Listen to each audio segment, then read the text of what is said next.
అసమర్థ కాంగ్రెస్ పాలనలో సంక్షేమం పడగేసింది. 6 గ్యారంటీల పేరుతో ప్రజలను మభ్యపెట్టి అధికారంలోకి వచ్చిన కాంగ్రెస్ ఏ ఒక్క హామీని పూర్తిగా అమలు చేయలేకపోయింది. రాబడిని పెంచి ఖజానాను పరిపుష్టి చేసే దిశగా అడుగులు పడకపోవడంతో అనేక రంగాలు సంక్షోభంతో అల్లాడుతున్నాయి. పనులన్నీ ఎక్కడికక్కడే నిలిచిపోవడంతో అభివృద్ధి కుంటుపడింది.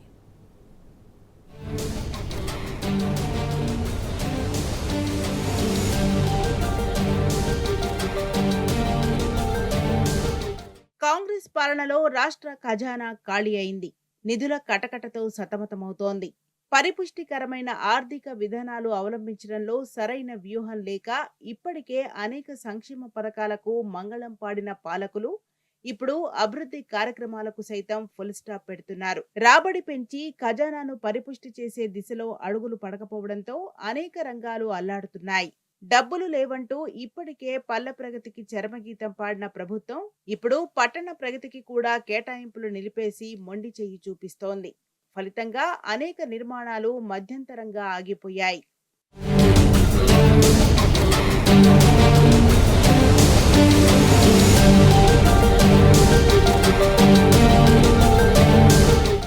రాష్ట్రంలో ఏ మున్సిపాలిటీలకు నిధులు లేవు. పట్టణాల్లో అమలు కావలసిన అనేక కీలక కార్యక్రమాలకు కాంగ్రెస్ ప్రభుత్వం తిలోదకాలిచ్చింది. ప్రగతి పదంలో దూసుకుపోవలసిన నగరాలు, పట్టణాలు కేటాయింపులు లేక ఢీలా పడ్డాయి.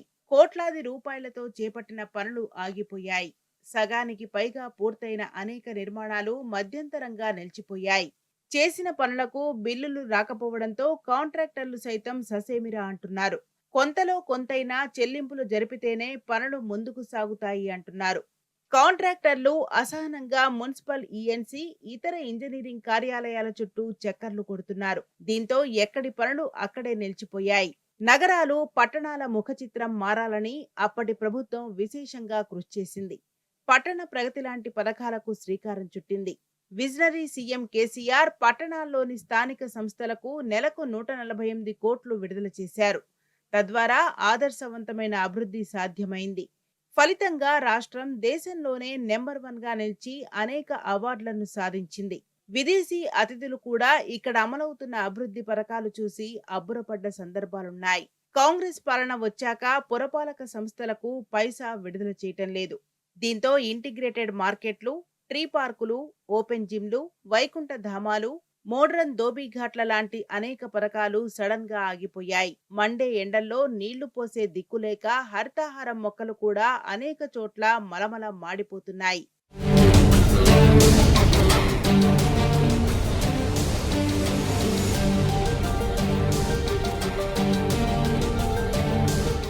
ప్రజల నిత్యావసరాలైన కాయగూరలు, పండ్లు, పూలు, నాన్ వెజ్ ఇలా అన్ని ఒకే చోట లభ్యమయ్యేలా ఆనాటి తొలి ముఖ్యమంత్రి కేసీఆర్ సమీకృత విపణి కేంద్రాలకు రూపకల్పన చేశారు. పాత నిర్మాణాలను తొలగించి కొత్త భవన సముదాయాలను నిర్మించే ప్రక్రియను చేపట్టారు. ఆ మేరకు కొన్ని చోట్ల వాటి నిర్మాణం పూర్తయింది. ప్రజల సౌకర్యార్థం అవి అందుబాటులోకి కూడా వచ్చాయి. కానీ పూర్తిగాని చోట్ల మాత్రం ప్రభుత్వం నిధులు మంజూరు నిలిపివేయడంతో అవి సగంలోనే ఆగిపోయాయి. కేవలం రాజకీయ దురుద్దేశంతోనే ఈ నిర్మాణాలకు కేటాయింపులు ఆపారని, ప్రజల అవసరాల కోసం చేపట్టిన పనులపై రాజకీయం చేయటమేంటని ప్రజలు అసహనం వ్యక్తం చేస్తున్నారు.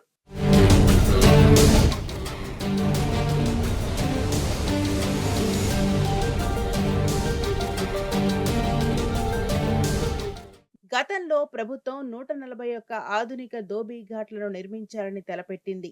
ఆ మేరకు పైలట్ బేసిస్ మీద ఓ 10 నిర్మాణం పూర్తయింది. తరువాత మిగిలిన వాటి పనులు కూడా చేపట్టి వివిధ దశలకు చేర్చింది. అనూహ్యంగా ప్రభుత్వం మారడంతో ఉన్నపలంగా ఆ పనులు సైతం ఆగిపోయాయి. ఇప్పటి వరకు జరిగిన పనులకు డబ్బులు రాకపోవడంతో కాంట్రాక్టర్లు కూడా చేతులెత్తేశారు. ఆఖరకు చనిపోయిన వాళ్ల అంత్యక్రియలు అత్యంత ప్రశాంత వాతావరణంలో నిర్మించాలని భావించిన వైకుంఠ ధామాల పనులు కూడా ముందుకు సాగడం లేదు. పారిశుద్ధ్య పనుల నిర్వహణ కూడా అంతంత మాత్రమే అయింది. చెత్త ఎత్తే నాదులు లేక ఆ దిశలో అధికారుల పర్యవేక్షణ కొరవడి పట్టణాలు, నగరాలు మురికి కూపాల్లా తయారవుతున్నాయి.